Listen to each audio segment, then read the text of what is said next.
Nur'un kimdigini men özüm düşünüp oturuyorum. Şeýle sebäbi niresi ýükünenen bolsa şo taýda egilik galmady izinden seredäň taryhyna edýän hereketleri men üçin gaty podozrительный. Men şonu aýdýan. Ondan şoň sataşan adamy Farhat bilen näçe wagtlap bagışlyk bolan şol iştalşdy, diktatura işläp, insanyna şo Farhady ölüme iyi veren. Onda siz näme görýäňiz? Ölüme iyi veren adam bilen iş tartışmagy. Farhadyň özüni de aýtdym, Röwşeni de aýtdym. Daşy Merdan kimini şol bolmasa arasda bolan şolan hemmesiniň arasynda özüme kirrägem bolsa ýöne ol öz akyllydyr aýtdy. Men diýdim, Merdan yakarlar sen diýdim. Häzir bol diýdim. Men ýok, maňa da atdymyzlar diýdi. Anaň soňunda diýildiler. Şoňa el ýetirbilen bolsalar, ona talip bular üçin problema däl.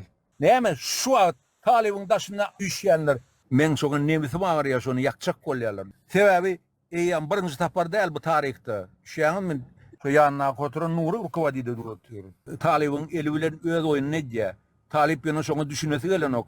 Aktivistler gaýdyp şu ýanaşmady ýaly diýerler. Şonu diýerler.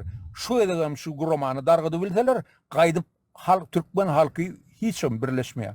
Dargama da öýdýäňmi? Ha şu ssenariýa boýunça oýnalyp otur şol oýun. Şonu görmeýän bolsaňyz, onda siziň akylyňyz ýetýänlerdir de belki